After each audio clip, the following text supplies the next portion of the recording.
Good evening everyone. Homework दिया था आप लोगों को, होमवर्क दिया गया था आप लोगों को ऑब्जेक्टिव लेवल 2। ऑब्जेक्टिव लेवल 2 में किसी को कोई डाउट? ऑब्जेक्टिव लेवल 2 में किसी को डाउट?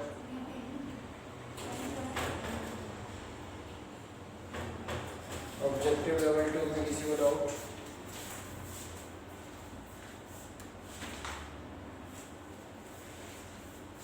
लक्षित अग्रवाल का क्वेश्चन नंबर 13।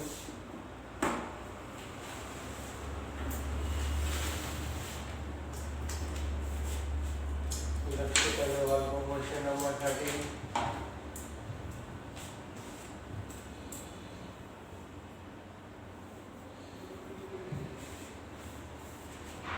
आयुष को 7 और 13, 3 और 5।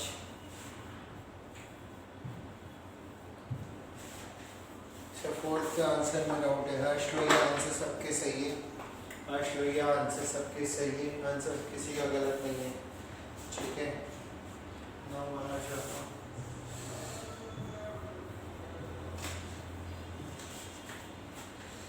सात और तेरह ऑलरेडी है। बेटा जो इसमें यही लिखे हैं वो बताओ।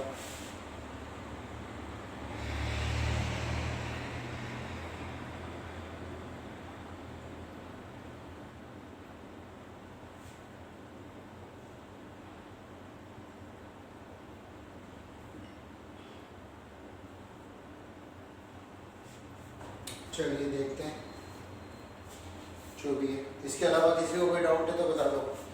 इसके अलावा किसी को डाउट है तो बता दो। इसके अलावा किसी को डाउट है तो बता दो। इसके अलावा किसी को डाउट है तो बता दो। इसके अलावा किसी को डाउट है तो बता दो। अरे फोर्थ के आंसर में डाउट है हर्षित निम्बावत। सुन लिया बेटा, मैं कर दूंगा अभी। एक ही चीज को बार बार मैं बोल रहा हूँ ना। ठीक है, देख लूंगा। पता है मेरे को फोर्थ आपको पढ़ लिया मैंने। मैं कर लूंगा, 1 मिनट पहले ये डिस्कस कर लूँ फिर फोर्थ का। ठीक है बेटा, चलिए सबसे पहले क्वेश्चन नंबर आ रहा है थर्ड। Question number 3। क्वेश्चन 3 में क्या है? ABC and isosceles triangle AB equal to AC. ABC in isosceles triangle ABC is isosceles triangle, ये दोनों बराबर है। Coordinate of vertex of base are 1, 3, -2, 7। 1, 3, -2, 7। ठीक है, इसके कोऑर्डिनेट h, k मान लिए। इसके कोऑर्डिनेट h, k मान लिए। ठीक है बच्चों, अब क्योंकि आइसोसेलेस ट्रायंगल है तो इनकी डिस्टेंस का स्क्वायर h-1 का स्क्वायर प्लस k-3 का स्क्वायर इज इक्वल टू होगा h+2 का स्क्वायर प्लस k-7 का स्क्वायर। ठीक है बच्चों, h स्क्वायर से h स्क्वायर कट जाएगा, k स्क्वायर से k स्क्वायर कट जाएगा। यहाँ बचेगा माइनस का 2h, यहाँ 4h, तो 6h प्लस माइनस का 14k, माइनस का 14k माइनस प्लस का 6k माइनस का 8k। ठीक है, यहाँ बचेगा 9 और 1 49 और 4 49 और 4 कितना होता है? 49 और 4 53। 50 में से 10 गए, 53 में से 10 गए 43। तो दिस इज योर आंसर। अब बच्चों ऑप्शन देख लो। ऑप्शन में h और k की कौन सी वैल्यू सेटिस्फाई करनी चाहिए। तो आप ऑप्शन से करोगे क्योंकि इसमें और कोई इन्फॉर्मेशन नहीं दी हुई है। तो क्वेश्चन नंबर 3 में जिस चीज़ का डाउट है अब वो लोग ऑप्शन से, क्योंकि कौन कौन से ऑप्शन इसको मैच कर रहे हैं, जो जो इस लाइन पर लाइन करेंगे वो हमारा आंसर होगा। समझ में आया तो यस लिखो वरना नो लिखो। क्योंकि इसने बोला एक कैन बी क्या हो सकता है, ये नहीं बोला एग्जैक्टली क्या होगा। एग्जैक्टली एक होने के लिए उसको एक और इन्फॉर्मेशन देनी थी, लेकिन यहाँ उसने एक ही इन्फॉर्मेशन दी है और एक ही इन्फॉर्मेशन से 2 वेरिएबल नहीं फाइंड किए जा सकते। तो इनफाइनाइट आंसर हो सकते हैं। तो अब आप ऑप्शन से चेक करिए कौन सा ऑप्शन इस पर मैच कर रहा है। समझ में आया तो यस लिखिए, वरना नो लिखिए। समझ में आया तो यस लिखिए, वरना नो लिखिए। जिसका डाउट था उनसे पूछ रहा हूँ। समझ में आया तो यस लिखिए, वरना नो लिखिए।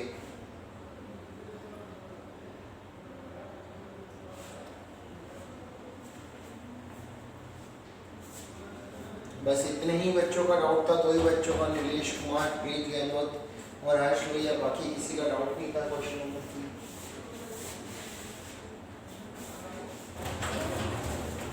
चलिए क्वेश्चन नंबर 3 के बाद आते हैं क्वेश्चन नंबर 5 पे बच्चों। क्वेश्चन नंबर 5 पे, क्वेश्चन नंबर 3 के बाद आते हैं क्वेश्चन नंबर 5 पे। चलिए बच्चों 5 क्वेश्चन क्या क्या है, कितनी बार बताऊं ये सवाल। 3a plus 2b plus 6c equal to 0। तो c की वैल्यू आई माइनस का 3a माइनस का 2b अपॉन 6। और लाइन की इक्वेशन दी है ax plus by plus c की जगह रखा मैंने minus 3a minus 2b upon 6 equal to 0। तो a के साथ आया तो ये लाइन बन जाएगी हमारी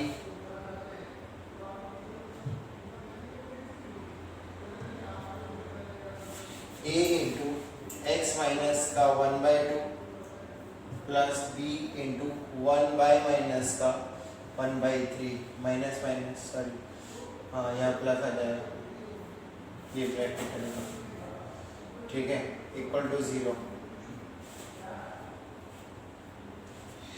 क्या ये फैमिली ऑफ द लाइन का सवाल है? क्या ये फैमिली ऑफ द लाइन का सवाल है? जिसका भी डाउट था उसको समझ में आ गया। नीलेश कुमार समझ में आ गया, नीलेश कुमार समझ में आ गया। आंसर आएगा 1/2 को 1/3 कर लोगे। चलिए वेरी गुड। 5 के बाद है क्वेश्चन नंबर 5 के बाद है क्वेश्चन नंबर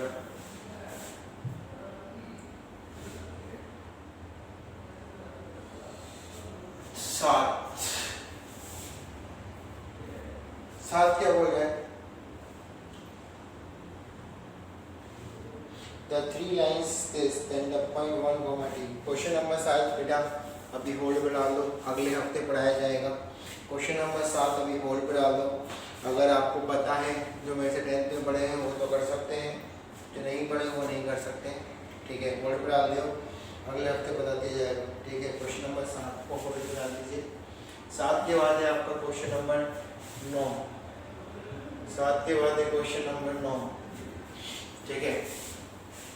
9 क्वेश्चन क्या है? Vertex of the triangle it's ortho centre. Again question number 9 को होल्ड पे डाल दो, क्वेश्चन नंबर 9 को होल्ड पे डाल दो। ऑर्थो सेंटर पढ़ाया नहीं अभी, ठीक है। अगेन 9 को होल्ड पे डाल दो थोड़े दिन के लिए। क्वेश्चन नंबर 11 आपको किसी दिन एक्स्ट्रा लेके पढ़ाया दिया जाएगा। पी क्यू आर दिया है, locus of x satisfying this, ठीक है। क्या आपको लोकस का मतलब मैं पहले बता चुका हूँ? क्या लोकस का मतलब मैं पहले बता चुका हूँ आपको? यस और नो? क्या लोकस का मतलब मैं पहले बता चुका हूँ? यस और नो? बेटा जिसका लोकस निकाला जाता है, जिसका लोकस निकाला जाता है उसको h, k माना जाता है। तो ये जिसका लोकस निकाला जाता है उसको h, k माना जाता है, ठीक है। और आपको दिया है S Q square plus S R square equal to 2 times of S P square, ठीक है। एस क्यू स्क्वायर, क्यू हमें दिया हुआ है -1, 0, तो h प्लस 1 का स्क्वायर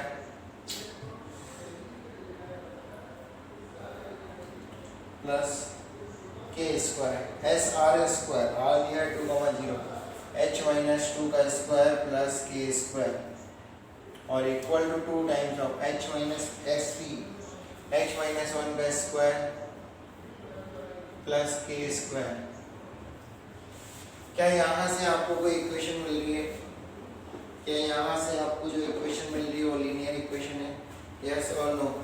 क्या यहाँ से जो आपको इक्वेशन मिल रही है वो लीनियर इक्वेशन है? यस और नो? क्या है इसको सॉल्व करने पे जो आपको इक्वेशन मिल रही है वो लीनियर इक्वेशन है? किसने बोला? RHS में SP का होल स्क्वायर नहीं है, किसने बोला?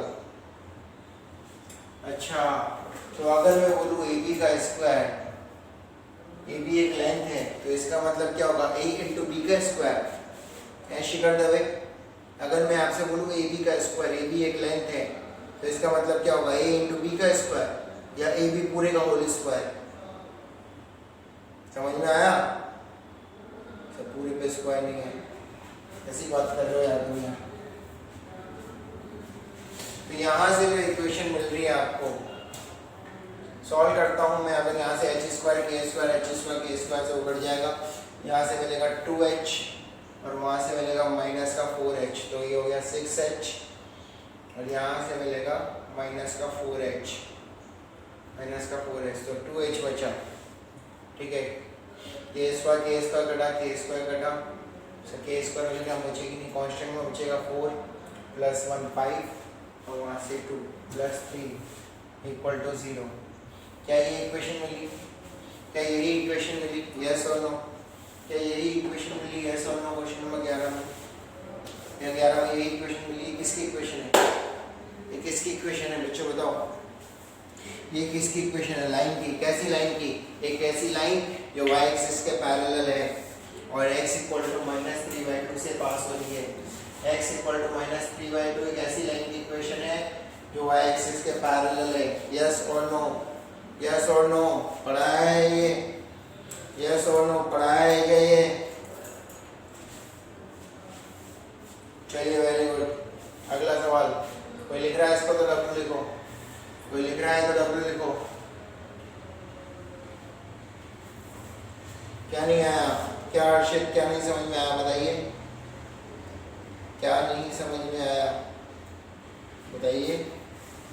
क्या आपको पहली स्टेप समझ में आई? क्या आपको पहली स्टेप? हर्षित थप्पड़ मार दूंगा मैं तुम्हारे खींच के जोर से, अगर आप कैलकुलेशन में ऐसी करते हैं। हर्षित बोला h स्क्वायर और k स्क्वायर बटेगा। बेटा यहाँ 2h स्क्वायर है, यहाँ 2k स्क्वायर है, यहाँ 2 आगे मल्टीप्लाई है, उसका क्या करूँगा मैं? उसका क्या करूँगा मैं? बोलो। अरे देखा नहीं, वेरी गुड, देखा नहीं। Good. Next question, question number 11 हो गया। क्वेश्चन नंबर 11 होने के बाद है 12, 13, 14। Question number 12, mod x plus mod y equal to 1 का एरिया बताना है। मॉड बोलते हैं तो 4 लाइन मिलेगी, x plus y equal to 1, minus x plus y equal to 1, x minus y equal to 1, minus x minus y equal to 1। क्या इस 4 लाइनों से घिरा हुआ एरिया निकाल लोगे आप? क्या इन 4 लाइनों से घिरा हुआ एरिया निकाल लोगे? रोम्बस वाला सवाल पहले भी करवा चुका हूँ मैं। ठीक है, क्या इन 4 लाइनों से घिरा एरिया निकाल लोगे आप? दिस इज 1, 0, दिस 0, 1 और 1, 0। मेरे हिसाब से आएगा 1/2 × 2 × 2 आंसर 2। कल ही किया था, फिर भी पूछ लो बदो क्या कहोगे? 13वां सवाल, ध्यान दीजिए। Question number 13, question number 13। एक पॉइंट है 4,1। ठीक है, पहला स्टेप लगाना है, रिफ्लेक्शन लेना है y इक्वल टू एक्स के वो। रिफ्लेक्शन मतलब क्या बच्चों? इमेज होती है, ये आपने 10th में पढ़ा था या आपने पढ़ रखे हो। रिफ्लेक्शन मतलब इमेज होती है, रिफ्लेक्शन का मतलब इमेज होता है। तो आपको रिफ्लेक्शन लेना है y equal to x line के अबाउट। ठीक है, एक लाइन है y इक्वल टू एक्स और एक पॉइंट है 4,1। क्या आप इसकी इमेज निकाल सकते हो? आप चाहो तो शॉर्टकट लिख लीजिए, कोई भी पॉइंट आप चाहो तो शॉर्टकट लिख लीजिए, ये बात बहुत जगह काम आती है। अगर आपकी लाइन है y इक्वल टू एक्स और आपका पॉइंट है x1, y1, तो उसकी इमेज होती है y1, x1। पॉइंट है x1, y1, तो आप इसकी इमेज निकाल सकते हो, तो वो आएगी y1, x1। ठीक है, आप चाहो तो निकाल लेना, कोई दिक्कत नहीं है, आप चाहो तो निकाल लेना। क्या मैंने आपको इमेज निकालना सिखाई है? यस और नो? जिसका भी डाउट है वो बताएं। क्या मैंने आपको इमेज निकालना सिखाई है? क्या मैंने आपको इमेज निकालना सिखाई है? तो क्या आप रिफ्लेक्शन निकाल लेंगे, इमेज निकाल लेंगे? इमेज निकाल लेंगे y=x के सापेक्ष। क्या आप इमेज निकाल लेंगे y=x के सापेक्ष? तो आंसर आएगा आपका 4,1, 1,4। ए से गुजरने के बाद आपका आंसर आएगा 1,4। इमेज ठीक है, with respect to line y=x। ठीक है, नेक्स्ट पॉइंट है हमारा transformation through the distance two unit along the anti clockwise direction x axis.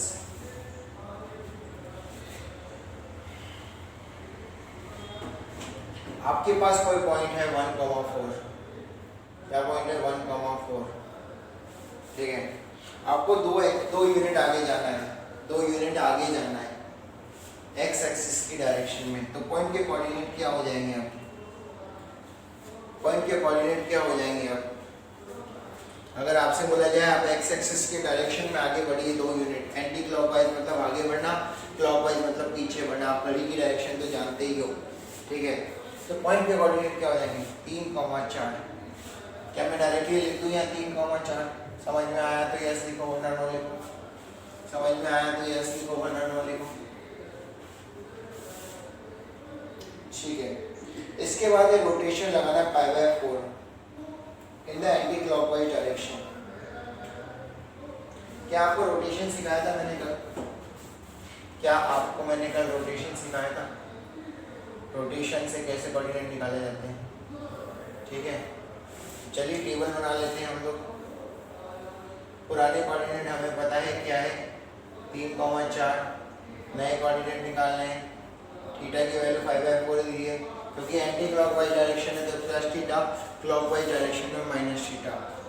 ठीक है, तो ये आएगा 1/√2। 1/√2। शायद आंसर गलत हो सकता है, कोई दिक्कत नहीं है। ठीक है, तो x के कोऑर्डिनेट आ गया 3, 3 + 4 7/√2, और y के कोऑर्डिनेट आ गया 1/√2। तो दिस इज योर आंसर। क्या यही दिया हुआ है? क्या यही दिया हुआ है? यस और नो? क्या यही दिया हुआ है आंसर? यस और नो?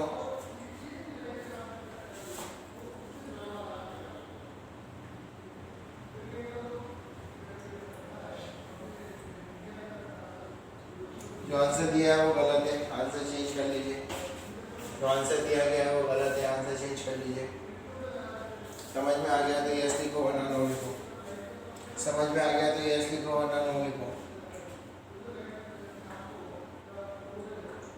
समझ में आ गया क्या क्या करना था?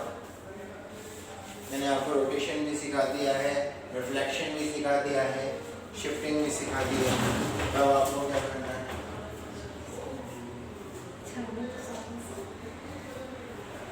ठीक है,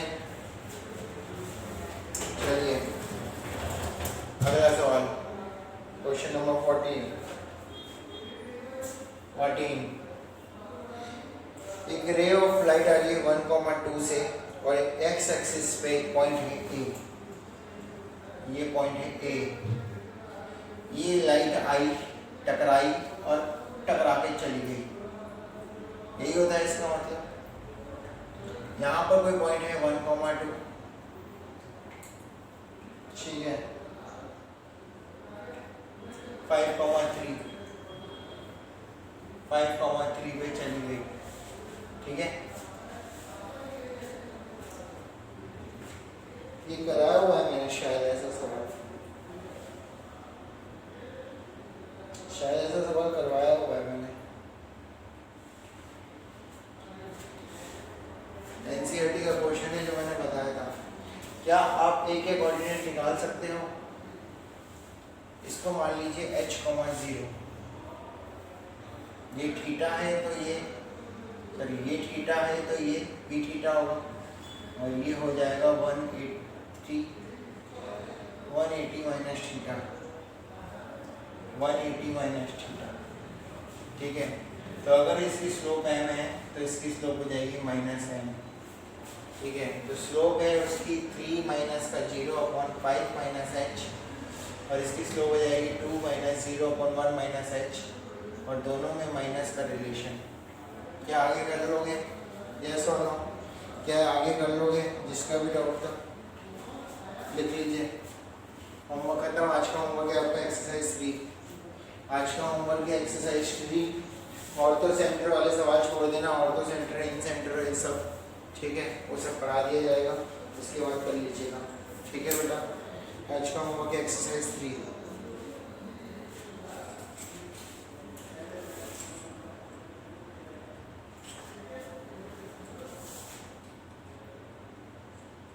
फोर्थ क्वेश्चन देखना है? हाँ बिल्कुल, फोर्थ क्वेश्चन देखना है।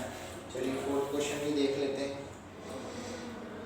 ये किसके कोऑर्डिनेट है? वर्टेक्स। यार तो लेंथ का डिस्टेंस का सवाल है, ये डिस्टेंस निकाल लीजिए। किसी का आंसर आ रहा है फोर्थ का? किसी का आंसर आ रहा है तो यस लिखो। फोर्थ क्वेश्चन का किसी का आंसर आ रहा है तो यस लिखो। बेटा बहुत सारे बच्चों का आ गया आंसर, आप बोल रहे हो आंसर गलत है, फिर भी देख लेता हूँ। This is 2a, 4a. This is 2a, 6a. This is 2a plus a root 3, 5a. ठीक है, इन दोनों के बीच डिस्टेंस 2a, इन दोनों के बीच की distance this a square 3a, 3a square 3 और 5 में से 4a स्क्वायर। तो ये 2a आ गई डिस्टेंस, इन दोनों के बीच distance a root 3 3a square 2a। बेटा इक्विलेटरल ट्रायंगल, क्या ये आंसर दिया हुआ है? इक्विलेटरल ट्रायंगल, इक्विलेटरल ट्रायंगल आ रहा है, इक्विलेटरल ट्रायंगल आ रहा है। इक्विलेटरल ट्रायंगल कभी तो राइट एंगल ट्रायंगल हो ही नहीं सकता।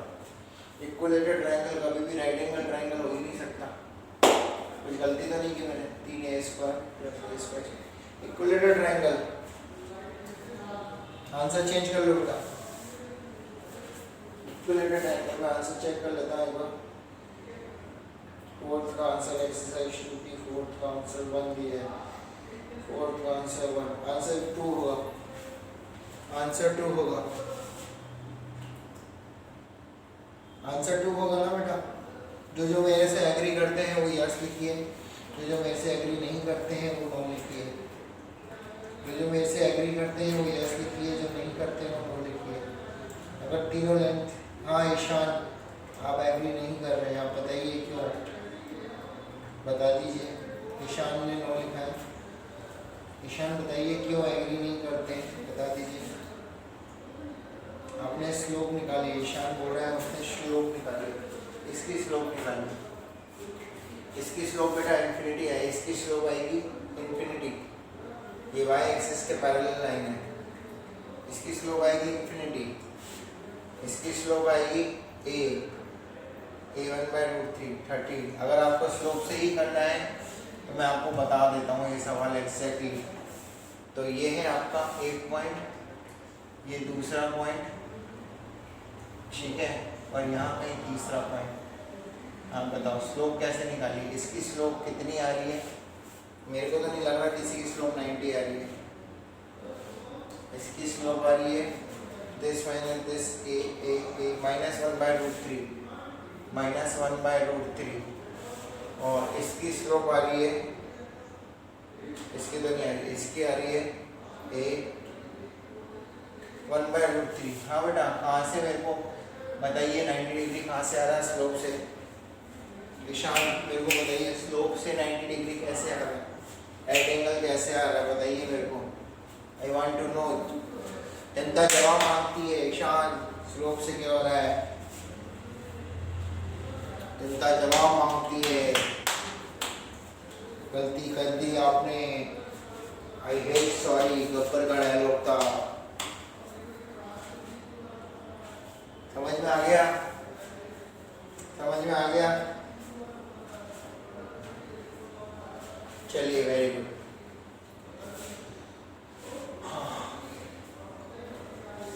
चलिए बच्चों, तो सुनिए बच्चों, हम लोग पेयर ऑफ स्ट्रेट लाइन से पहले ये पढ़ लेते हैं। आप एक्सरसाइज 2 पूरी करके आइएगा। हम लोग पहले ऑर्थो सेंटर, सर्कम सेंटर और ये सब पढ़ लेते हैं, उसके बाद पेयर ऑफ स्ट्रेट लाइन पढ़ेंगे, ठीक है। थोड़ा सा बीच में हम लोग स्ट्रेट लाइन चैप्टर में व्यवधान डाल रहे हैं। अगले हफ्ते तक हमारा स्ट्रेट लाइन कंप्लीट हो जाएगा, ठीक है। पेयर ऑफ स्ट्रेट लाइन भी आज हम थोड़ा सा ऑर्थो सेंटर, सर्कम सेंटर और ये सब पढ़ लेते हैं, ठीक है बेटा। कोई दिक्कत किसी को कोई दिक्कत, क्योंकि सवाल आए हुए हैं उसमें, ठीक है। पढ़ लें, नो प्रॉब्लम। चलिए हेडिंग डालिए, लाइन के बाद थोड़ी सी हेडिंग डालिए। साइन रूल, साइन रूल नहीं, साइन रूल मत ही डालिए, लेकिन डाल लीजिए, थोड़ा सा बढ़ा देता हूँ। Sine rule, sine rule heading डालिए।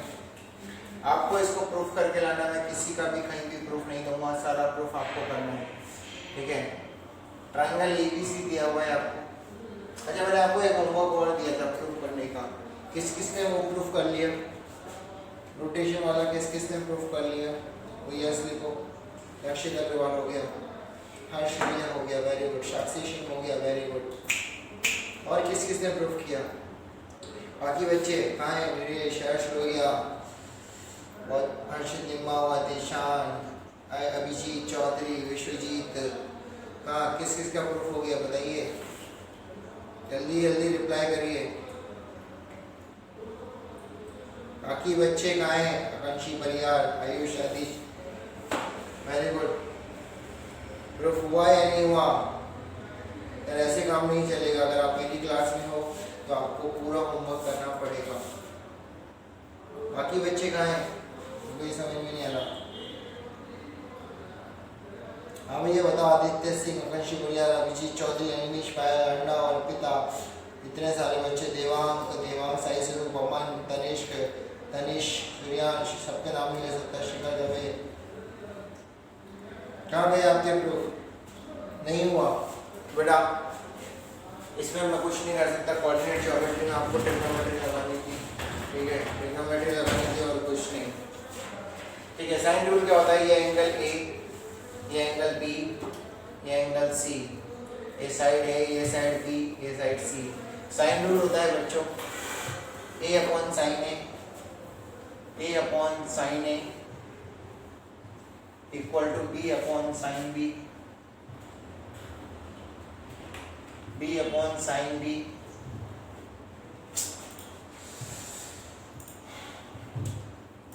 Equal to c upon sine C, c upon sine सी।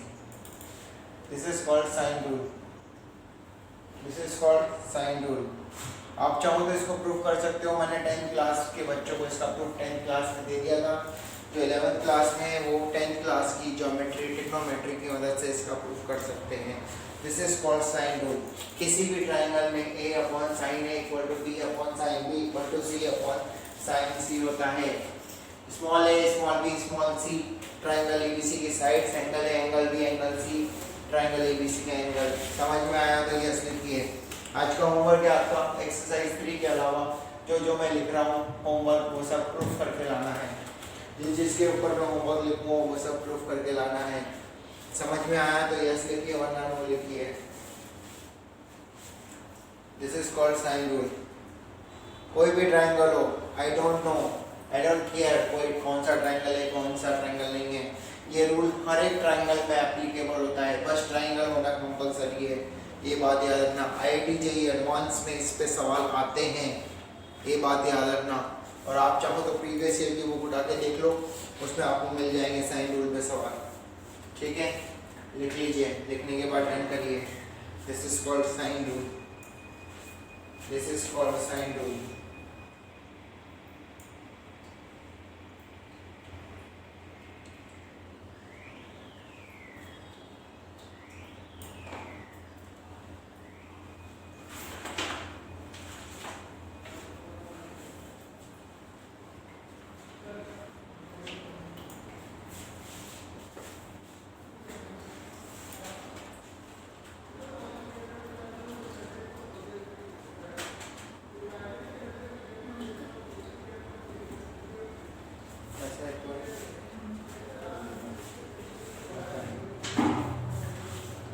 चलिए हो गया प्रूफ, वेरी गुड रश्मि काला, very good.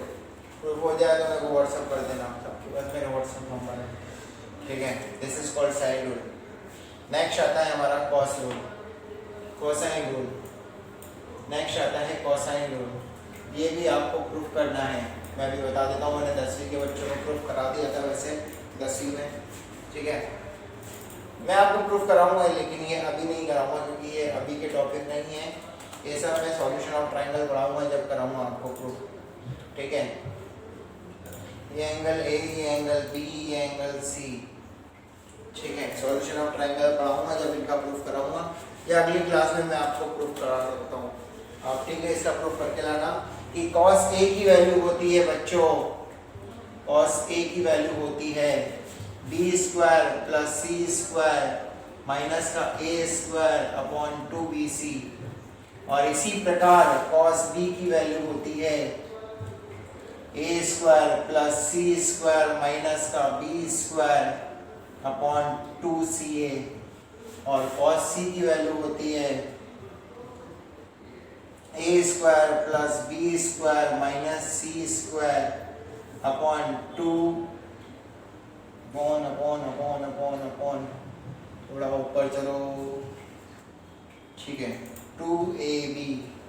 This is the cosine rule. ये भी आपको प्रूफ करके लाना है, ठीक है। ये भी आपको प्रूफ करके लाना है, ओके ओके। ये भी आपको प्रूफ करके लाना है। दिस इज आपके 2 होमवर्क, 3 होमवर्क हो चुके हैं, ये 2 प्रूफ और साथ में क्या वो एक्सरसाइज 3 पूरा होमवर्क है आपका।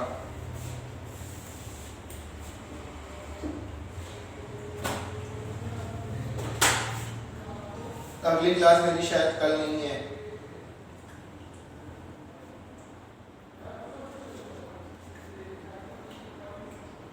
अगली क्लास मेरी बड़े दिनों बाद है, शनिवार को। मैं होमवर्क ज़्यादा दूंगा, ध्यान रखिएगा। साइन रूल हो गया, वेरी गुड, प्लीज करो। कॉस रूल भी प्रूफ करना है, लिख लो तो डन लिख देना, लिख लो तो डन लिख देना, ठीक है।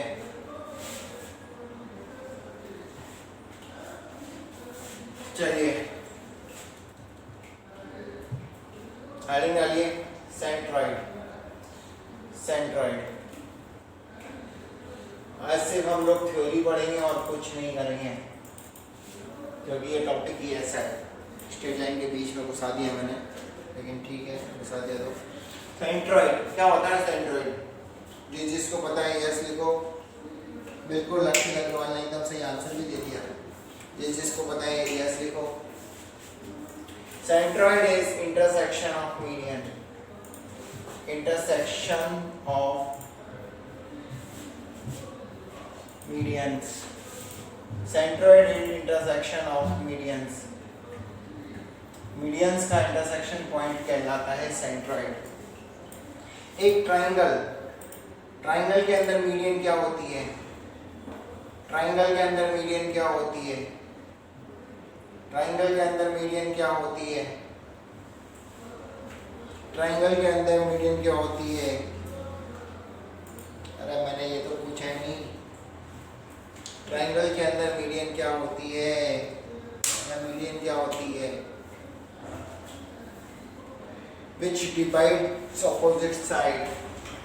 नहीं, which divides opposite side, जो opposite side को bisect करे, perpendicular from vertex, which divides from vertex। थप्पड़ पड़ जाएगा तुम लोग, पूरी डेफिनेशन नहीं आती। Vertex to the midpoint of the opposite side is called median। opposite side को bisect करने वाली तो infinite लाइन होगी।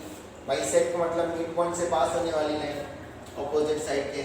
लेकिन ये बोलो ना वर्टेक्स से opposite side के मिड पॉइंट को जोड़ने वाली लाइन मीडियन कहलाती है। समझ में आया तो यस लिखो वरना नो लिखो। और कौन बोल रहा है ये परपेंडिकुलर होती है? किसने कहा ये परपेंडिकुलर होती है मीडियन? हमेशा परपेंडिकुलर हो जरूरी नहीं है। मीडियन हमेशा परपेंडिकुलर हो ऑपोजिट साइड के, ऐसा कोई रूल नहीं है, ठीक है। तो ये बात अपने दिमाग से निकाल देना। मीडियन क्या होती है? सिर्फ और सिर्फ एक ऐसी लाइन होती है जो अपोजिट साइड के मिड पॉइंट को जोड़ती है। A line joining vertex to the midpoint of the opposite side is called median। लिख लीजिए इस बात को, A line joining vertex to the midpoint of the opposite side, A line joining vertex to the midpoint of the opposite side is called median।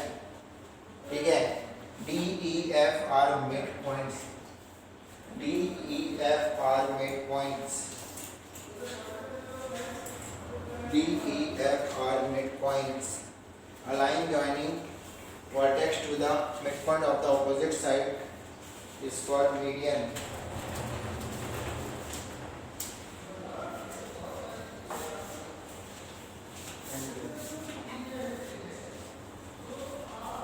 ठीक है, A line joining vertex to the midpoint of the opposite side is called median, and the intersection of the medians is called centroid, and intersection of the median is called centroid, intersection of the median is called centroid। centroid को मैं G से denote कर रहा हूँ, centroid को मैं G से denote कर रहा हूँ।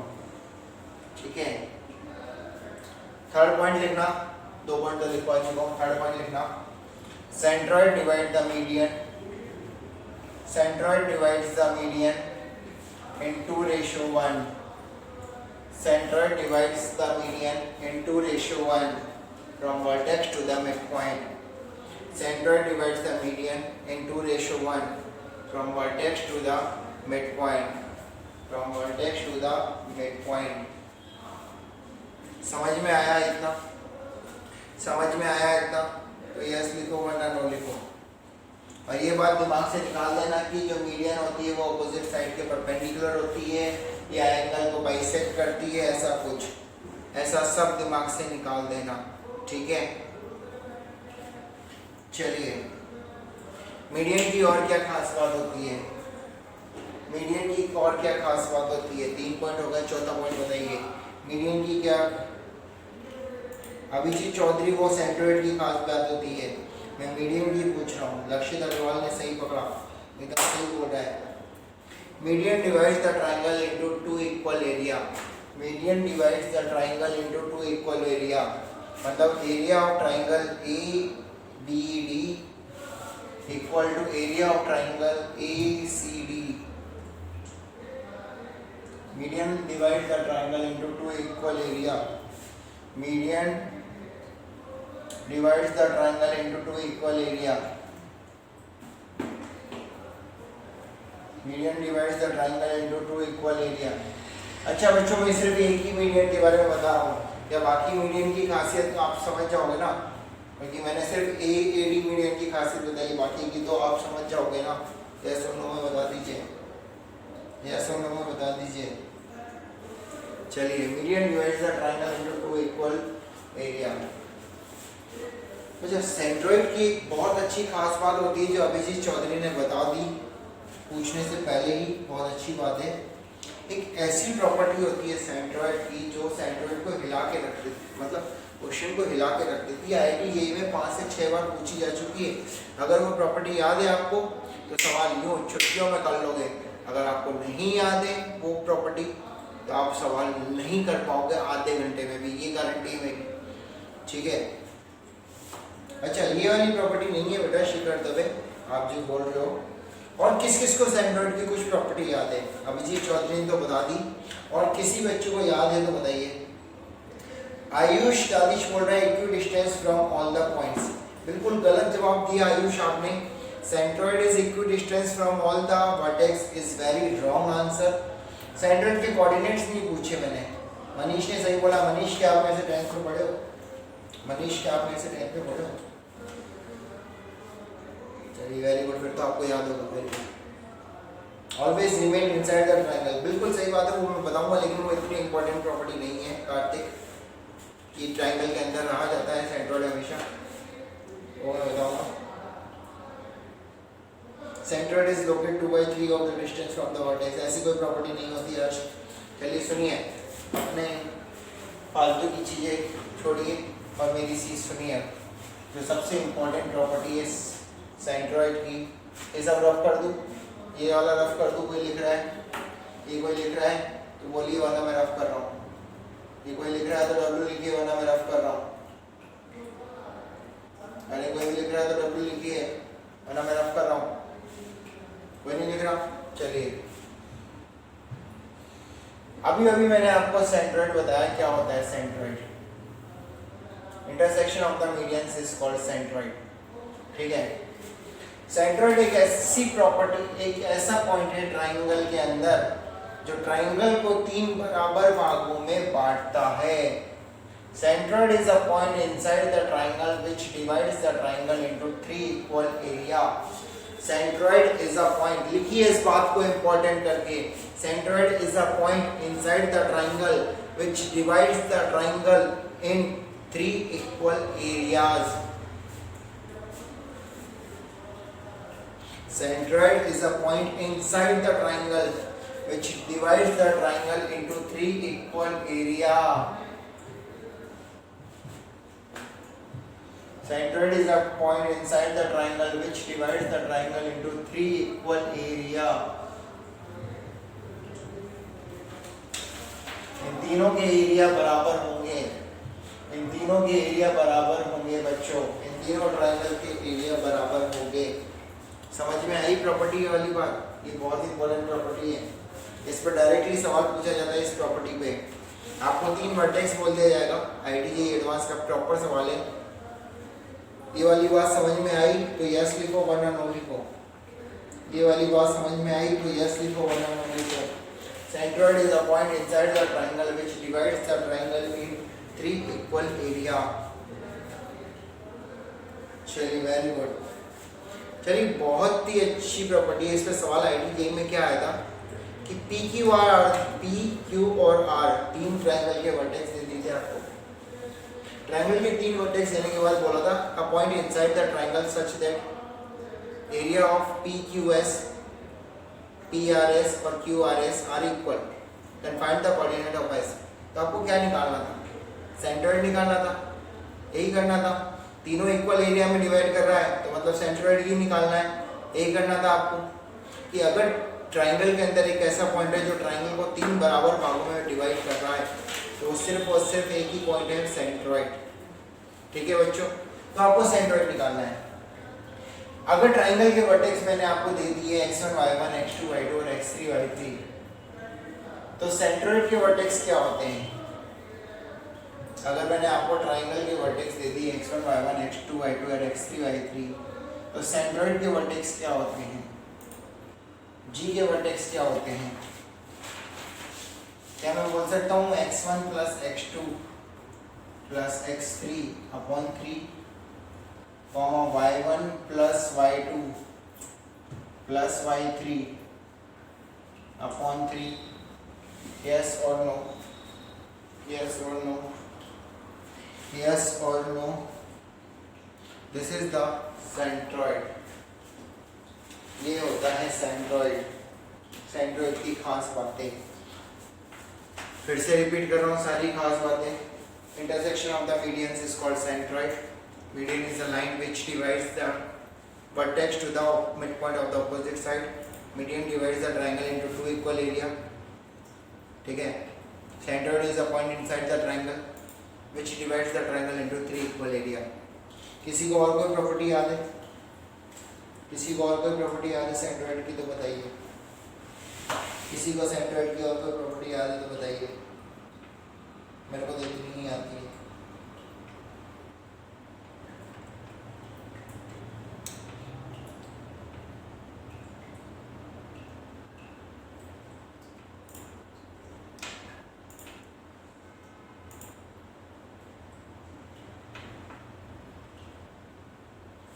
चलिए लिख लीजिए, लिखने के बाद डन करिएगा। सेंट्रॉइड के कोऑर्डिनेट्स आपको याद होनी चाहिए, रटे हुए होने चाहिए।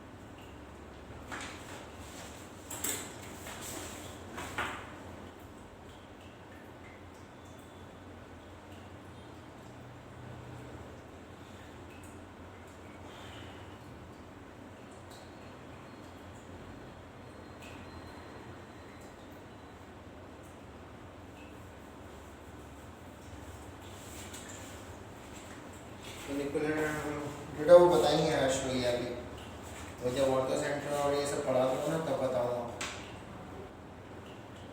वो सब पढ़ाऊंगा ना उसके बाद बताऊंगा, अभी पता ही नहीं बच्चों को ऑर्थो सेंटर का। ठीक है, अभी रुक जाओ, आपको वो सारी प्रॉपर्टी करूँगा। लिखिए बच्चों, चलिए हेडिंग डालिए, इन सेंटर, इन सेंटर, इन सेंटर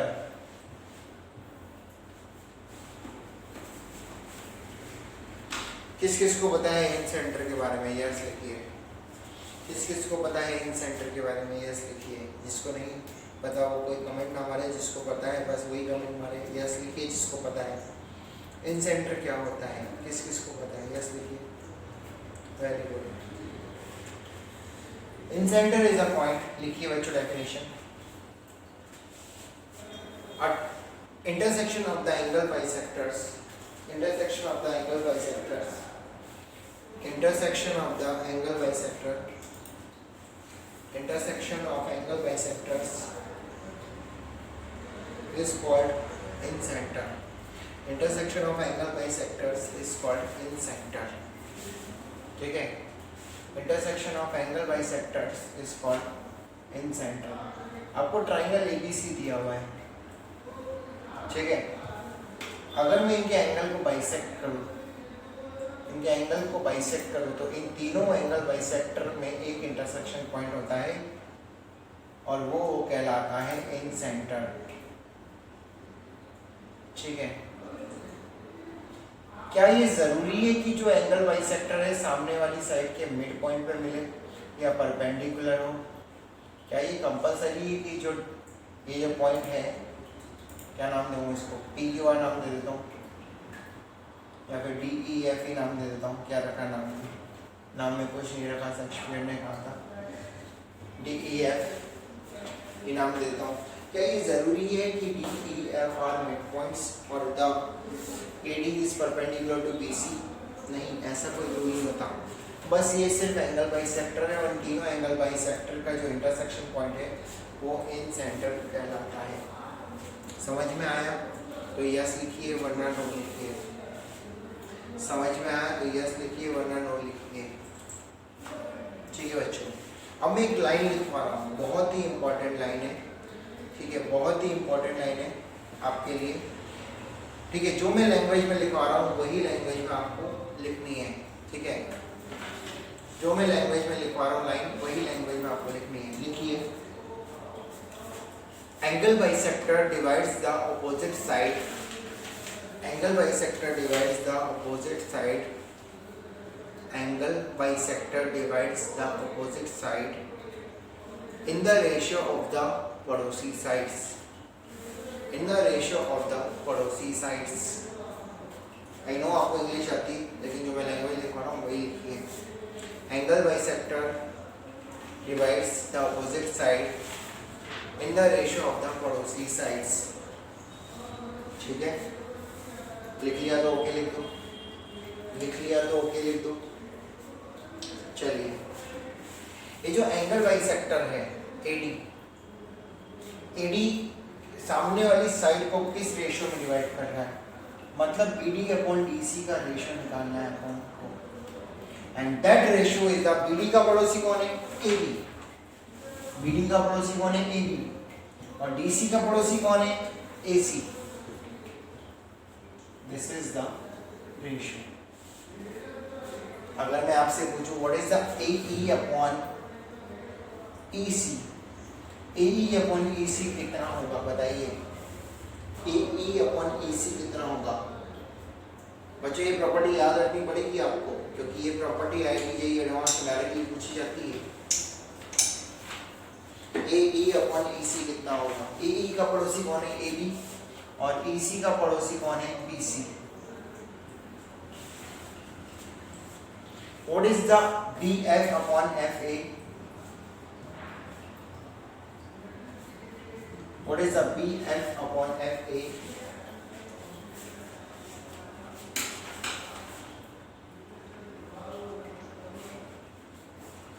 BF का पड़ोसी कौन है? BC। और FA का पड़ोसी कौन है? AC। समझ में आया? ये आपको प्रूफ करके लाना है कोई भी एक। अगेन होमवर्क, नेक्स्ट होमवर्क, आपको कोई भी एक प्रूफ करके लाना है, कोई भी एक प्रूफ करके लाना है। मैं आपको हिंट दे दूं, ये प्रूफ होगा साइन रूल की मदद से। आपको हिंट दे दूं, ये प्रूफ होगा साइन रूल की मदद से, क्योंकि इसमें आपने साइन रूल के एक्चुअली सवाल नहीं करे, इसलिए आपको प्रूफ दे हिंट दे दूं, ये प्रूफ होगा साइन रूल की मदद से। ठीक है,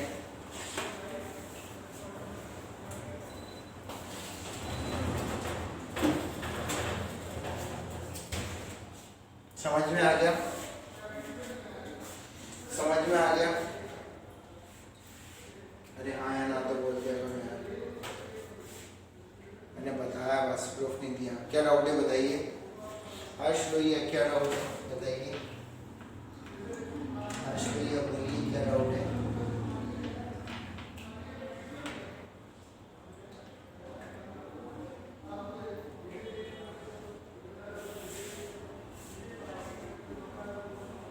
sir AE upon EC, AE upon EC, अच्छा मैंने गलत लिख दिया, सॉरी, गलत लिख दिया, और किसी ने बोला भी नहीं, AE का पड़ोसी तो AB है ना। अच्छा, सॉरी, अब समझ में आ गया? आज तो ये गलती हो गई थी, थोड़ा सा गलती से मिस्टेक हो गई। चलिए वेरी गुड, कौन सा आप ध्यान रखें क्लास में, वेरी गुड, ठीक है। चलिए इन सेंटर की बाकी की प्रॉपर्टी पढ़ते हैं आगे। कोई लिख रहा है तो W लिख दो, वरना मैं रफ कर रहा हूँ। कोई लिख रहा है तो W लिख दीजिए, वरना मैं रफ कर रहा हूँ। आपके 3 प्रूफ करने हैं, साइन रूल, कॉस रूल और ये तीसरा, 3 प्रूफ करने हैं। ठीक है, कोई लिख रहा है तो W लिखो। चलिए तो इन सेंटर की और प्रॉपर्टी पढ़ते हैं। एंगल बाइसेक्टर का जो इंटरसेक्शन पॉइंट होता है वो इन सेंटर कहलाता है। ठीक है, एंगल बाइसेक्टर का जो इंटरसेक्शन पॉइंट होता है वो इन सेंटर कहलाता है। अगर ए के कोऑर्डिनेट है x1 y1, बी के कोऑर्डिनेट है x2 y2 और सी के कोऑर्डिनेट है x3 y3, ये D पॉइंट है, ये E पॉइंट है, ये F पॉइंट है, ये एंगल बाइसेक्टर है a/2, a/2, b/2, b/2, c/2, c/2। तो क्या किसी को इंटरसेक्शन इन सेंटर के कोऑर्डिनेट्स पता है? क्या किसी को इन सेंटर के कोऑर्डिनेट्स पता है?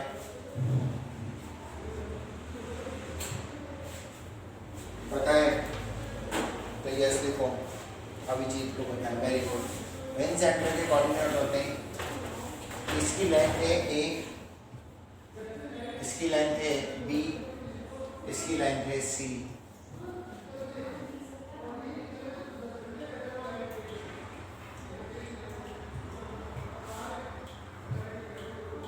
ठीक है, तो ax1 plus bx2 plus cx3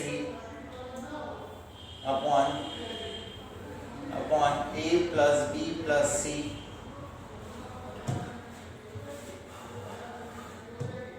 comma ay1 plus by2 plus cy3 upon a plus b plus c। This is the coordinates of in center। समझ में आए तो यस लिखो, वरना नो लिखो। किस किस को ये आंसर पता था वो भी लिखो, किस को ये आंसर पता था वो भी लिखो। वेरी गुड, लक्षित, तनिष, अभिजीत, आयुष, अनीश। इन सेंटर के कोऑर्डिनेट और सेंट्रोइड के कोऑर्डिनेट आपको याद होने चाहिए, ये दोनों कोऑर्डिनेट आईटी में बहुत यूज आते हैं। ठीक है,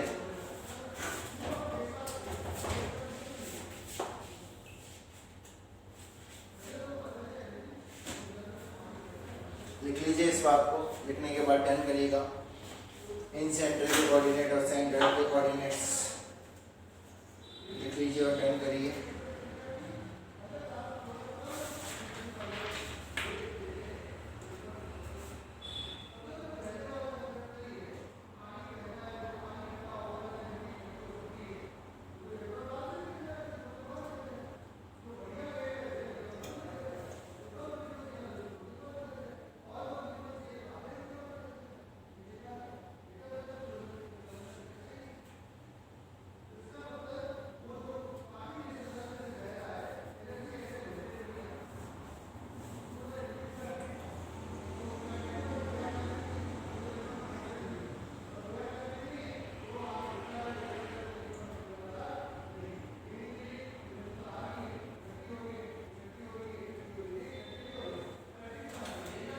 क्या डाउट है?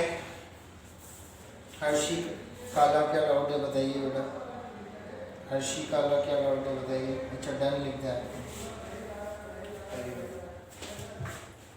चलिए इन सेंटर की और कोई प्रॉपर्टी पता है आपको?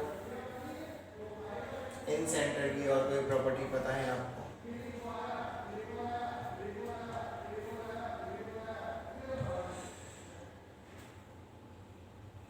इन सेंटर की और कोई प्रॉपर्टी पता है? बिल्कुल तनिष एकदम सही बताया आपने। A circle which touches all the sides of the triangle internally. A circle which touches all the sides of the triangle internally is called incircle, and center of that circle is called incenter. A circle which touches all the sides of the triangle. A circle which touches all the sides of the triangle internally is called incircle, and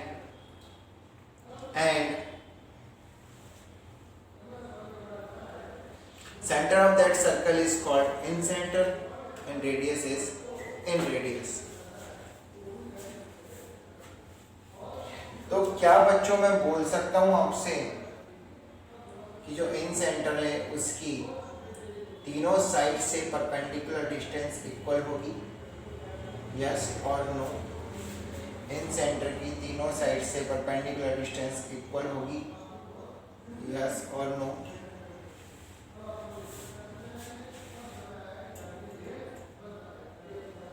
ठीक है, तो इस बात को लिखिए copy में, इस बात को लिखिए कॉपी में। Inside the triangle a point, inside a triangle a point, inside a triangle a point which is equidistance, inside a triangle a point which is equidistance from all the sides, from all the sides is called incenter, is called incenter. Inside a triangle a point which is equidistance from all the sides is called incenter. मतलब incenter triangle की तीनों side से बराबर distance पर होता है। ठीक है,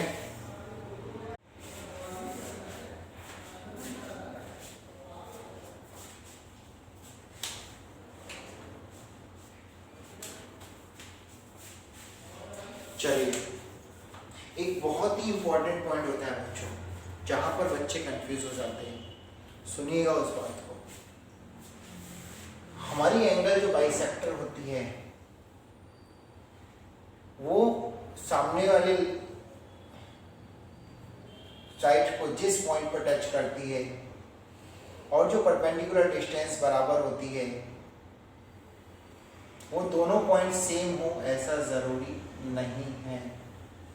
वो दोनों पॉइंट सेम हो ऐसा जरूरी नहीं है, क्योंकि ऐसा हो गया तो एंगल बाइसेक्टर अपोजिट साइड के परपेंडिकुलर हो जाएगी।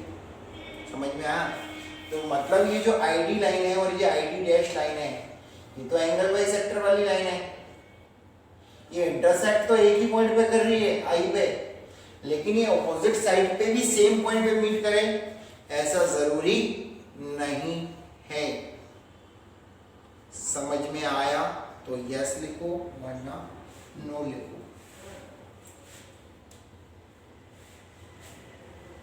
बहुत सारी बातें बता दी मैंने इन सेंटर में आपको।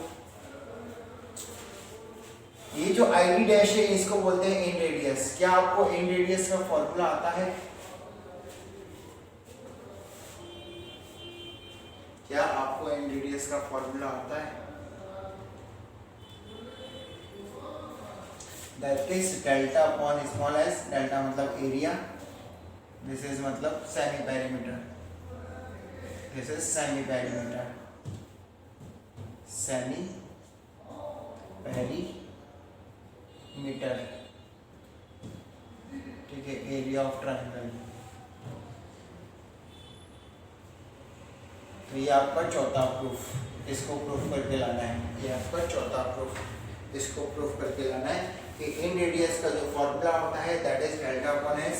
ठीक है, किसने नहीं बोला? हर्षित निम्बावत कि इन सेंटर और सेंट्रोइड हमेशा सेम पॉइंट होते हैं। किसने बोला? हर्षित निम्बावत कि इन सेंटर और सेंट्रोइड हमेशा सेम होते हैं।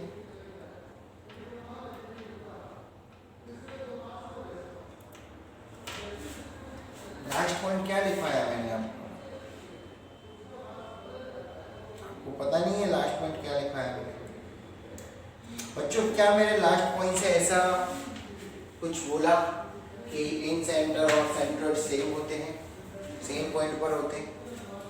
बताइए, लास्ट पॉइंट पे मैंने ऐसा कुछ बोला? नहीं बोला।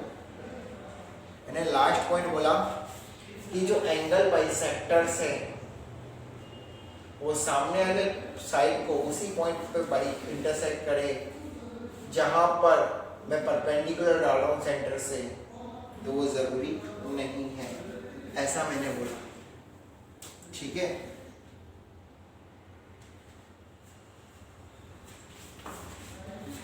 इन सेंटर का फॉर्मूला मैंने आपको बता दिया, इन रेडियस का फॉर्मूला बता दिया, इन सेंटर की प्रॉपर्टीज बता दी। एंगल बाइसेक्टर अपोजिट साइड को पड़ोसी साइड्स के रेशियो में डिवाइड करती है, ये याद रखना है। इन सेंटर के कोऑर्डिनेट्स याद रखने हैं, इन रेडियस का फॉर्मूला याद रखना है, सेंट्रोइड का फॉर्मूला याद रखना है, सेंट्रोइड के क्या बोलते हैं, सेंट्रोइड के कोऑर्डिनेट्स याद करने हैं।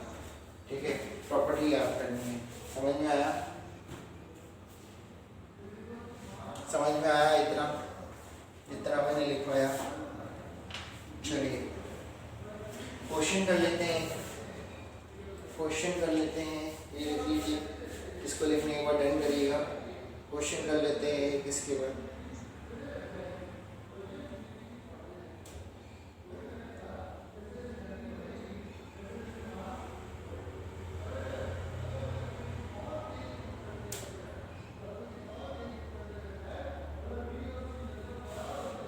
ठीक है, डन। चलिए, ट्राइंगल के वर्टेक्स दे रहा हूं मैं ABC, ट्राइंगल के वर्टेक्स दे रहा हूं मैं ABC, ABC। A की वैल्यू है 1,1, 4,5, 1,1। B की वैल्यू है 4,5, C की वैल्यू है 6,13। आपको सेंट्रोइड और इन सेंटर के कोऑर्डिनेट बताने हैं, आपको सेंट्रोइड और इन सेंटर के कोऑर्डिनेट बताने हैं, आपको सेंट्रोइड और इन सेंटर के ऊपर बिठा रहा हूँ बेटा। हर्षित निम्बावत, डोंट वरी, और तो सेंटर भी पढ़ाऊंगा, पहले इस पे सवाल तो कर लिया।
चलिए, सेंट्रोइड आपका आया होगा 1 और 4, 5, 5 और 6, 11/3, 5 और 1 होता है 6, 6 और 13 होता है, 6 और 13 कितना होता है 19/3। शाबाश, ये आया होगा आपका सेंट्रोइड। यस और नो, यस और नो। जिसका आया वो यस लिखो, जिसका नहीं आया वो नो लिखो। Very good. तो कदो इतना खुश मत हो, तुमने जोड़ी किया है, एडिशन ही किया है। चलिए अब अगला एंड सेंटर निकालिए, एंड सेंटर निकालिए।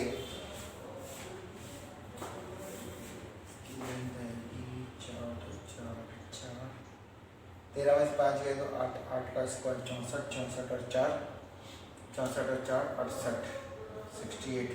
तो मतलब हिंदी में नहीं आती होगी, याद हो 25 और 6 और 1 5, 25, 25 और 144, 169, 13, 4, 3, 3, 3, 3, 3, 3, 3, 3, 3, 3, 3, 3, 3, 9, अच्छा 9 और 4 9 और 16, 25, 5।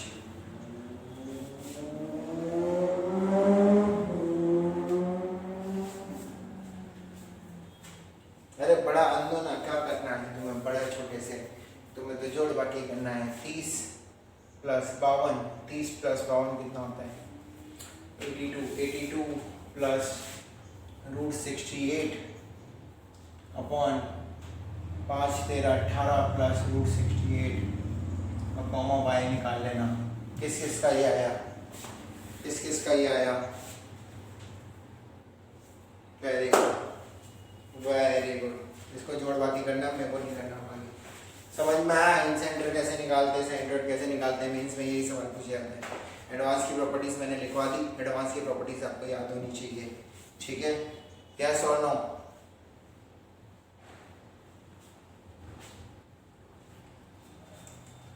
चलिए तो बच्चों हेडिंग डालिए और तो सेंटर। हर्षित निम्बावत की क्या बोलते हो उसको, मांग पर अगली हेडिंग क्या नाम है, ऑर्थो सेंटर। हेडिंग डालिए ऑर्थो सेंटर। क्या होता है ortho centre?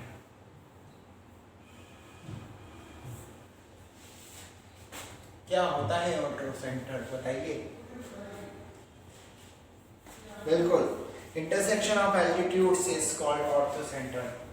Intersection of altitudes is called, intersection of altitudes is called ortho centre. Is called ortho centre. बिल्कुल ये सब अलग है, ये सब अलग है। Intersection of altitudes is called ortho centre. Ortho centre क्या होता है, एल्टीट्यूड्स का इंटरसेक्शन पॉइंट। अब एल्टीट्यूड क्या होती है, अपोजिट साइड के perpendicular line, a line from vertex to the perpendicular to the opposite side, a line from vertex to the perpendicular to the opposite side, a line from vertex to the perpendicular to the opposite side is called altitude, is called altitude. Intersection of the altitudes is called orthocenter. Altitude मत लिख लेना altitude से, ठीक है। altitudes का जो intersection points है that is called orthocenter. Altitudes is a line from vertex to the midpoint, midpoint नहीं, perpendicular to the opposite side. अब ये जरूरी नहीं है कि जो इंटरसेक्शन पॉइंट है वो मिड पॉइंट हो या एंगल बाइसेक्टर हो ये लाइन, बस ये है कि वर्टेक्स से ऑपोजिट साइड के परपेंडिकुलर लाइन डाली, वर्टेक्स से ऑपोजिट साइड के परपेंडिकुलर लाइन डाली। समझ में आया तो यस लिखो वरना नो लिखो। इसकी कोई प्रॉपर्टी नहीं होती बच्चों। इसको निकाला कैसे जाता है, वैसे तो जनरली आपको कोई कोई किताब वाले या कोई मार्ट साहब मेरे जैसे गधे आपको फॉर्मूला रटा देंगे, ठीक है। लेकिन फिर मेरे को थोड़ा दिमाग आता है कि आईआईटी गधों का नहीं, स्मार्ट वर्कर्स का, स्मार्ट वालों का एक इंस्टीट्यूट है। तो मैंने क्या किया, मैंने रटाया नहीं। अच्छा फार्मूला बता देता हूँ आपको, ये नहीं लगना चाहिए कि सर मार्क्स आपको आता नहीं है। मैं आपको फार्मूला रटवा सकता हूँ, मैं आपको फार्मूला बता सकता हूँ कि इस ऑर्थो सेंटर का फार्मूला क्या होता है। डोंट वरी, ऑर्थो सेंटर का फार्मूला जो होता है वो होता है बहुत ही छोटा सा फार्मूला होता है, x1 tan A plus x2 tan B plus x3 tan C upon tan A plus tan B plus tan C और इसी प्रकार से हम लोग y कोऑर्डिनेट निकाल लेंगे। वो याद होगा y1 tan a y plus y2 tan b plus y3 tan c upon tan a plus tan b plus tan c। देख लिया होगा, बहुत छोटा सा फॉर्मूला है। अगर हमने इस फॉर्मूले से सवाल किया ऑर्थो सेंटर निकालने का, गारंटी दे रहा हूँ सवाल गलत होगा। अगर हमने ये फॉर्मूला यूज किया ऑर्थो सेंटर निकालने के लिए तो गारंटी दे रहा हूँ सवाल गलत होगा। फॉर्मूला गलत नहीं, लेकिन सवाल गलत करेंगे हम। क्यों? क्योंकि हमें कोऑर्डिनेट्स दिए होंगे, कोऑर्डिनेट्स दिए होंगे, और कोऑर्डिनेट्स दिए होने से हम एंगल निकाल ले, एग्जैक्टली यही वाला एंगल निकाले, angle A, angle B, angle C. ये जरूरी नहीं है, क्योंकि दो लाइन के बीच, मैंने आपको पहले भी बोला था, एक एंगल नहीं होता, दो एंगल होते हैं। समझ में आया? एक लाइन के बीच दो एंगल होते हैं अलग अलग। वेरी गुड तनिष, आपने एकदम सही बोला, वेरी गुड। ठीक है, इसलिए ये फॉर्मूला यूज नहीं करना। तो how to find the ortho centre? Ortho centre कैसे निकालें? ऑर्थो सेंटर कैसे निकालें? इसकी स्टेप्स होती है। ठीक है, क्या आपको ए बी सी तीनों के वर्टेक्स गिवन है? यस। क्या आप बीसी लाइन की स्लोप बता सकते हो? यस और नो में जवाब दीजिए। क्या आप बीसी लाइन की स्लोप बता सकते हो? यस और नो में जवाब दीजिए। बिल्कुल बता सकते हो। y3 minus y2 upon x3 minus x2। ठीक है, पहली स्टेप कि आप BC लाइन की स्लोप निकालिए। निकाल ली। क्या आप AC लाइन की स्लोप बता सकते हो? अगर आपको BC लाइन की स्लोप पता है, सॉरी AD लाइन की स्लोप बता सकते हो? क्या आप AD लाइन की स्लोप बता सकते हो? अगर आपको BC लाइन की स्लोप पता है तो यस। वो क्या होगी? माइनस का 1 अपॉन m1। ए पॉइंट पता है, एडी लाइन की स्लोप पता है, तो क्या आप एडी लाइन की इक्वेशन निकाल सकते हो? क्या आप एडी लाइन की इक्वेशन निकाल सकते हो? क्या आप इसी तरीके से बीई लाइन की इक्वेशन निकाल सकते हो? क्या आप इसी तरीके से बीई लाइन की इक्वेशन निकाल सकते हो? क्या आपको दो एल्टीट्यूड की इक्वेशन मिल जाएगी? क्या आपको दो एल्टीट्यूड की इक्वेशन मिल जाएगी? क्या उन दोनों एल्टीट्यूड का इंटरसेक्शन पॉइंट आप निकाल सकते हो? क्या उन दोनों एल्टीट्यूड का इंटरसेक्शन पॉइंट आप निकाल सकते हो? और उन दोनों एल्टीट्यूड का इंटरसेक्शन पॉइंट क्या होगा बच्चों? उन दोनों एल्टीट्यूड का इंटरसेक्शन पॉइंट क्या होगा? Ortho centre. क्या आपको ऑर्थो सेंटर निकालने के लिए तीनों एल्टीट्यूड की इक्वेशन निकालना जरूरी है, या दो से ही काम हो जाएगा? क्या आपको ऑर्थो सेंटर निकालने के लिए तीनों एल्टीट्यूड की इक्वेशन निकालना जरूरी है, दो से ही काम हो जाएगा? दो से ही काम हो जाएगा। तो तीसरी मैंने निकालना सिखाई नहीं, वैसे आपको आती होगी। तो आप कोई भी दो एल्टीट्यूड की इक्वेशन निकालिए और फिर उन दोनों का इंटरसेक्शन पॉइंट निकालिए और ऑर्थो सेंटर फाइंड करिए। समझ में आया तो यस लिखिए, वरना नो लिखिए। समझ में आया तो यस लिखिए, वरना नो लिखिए।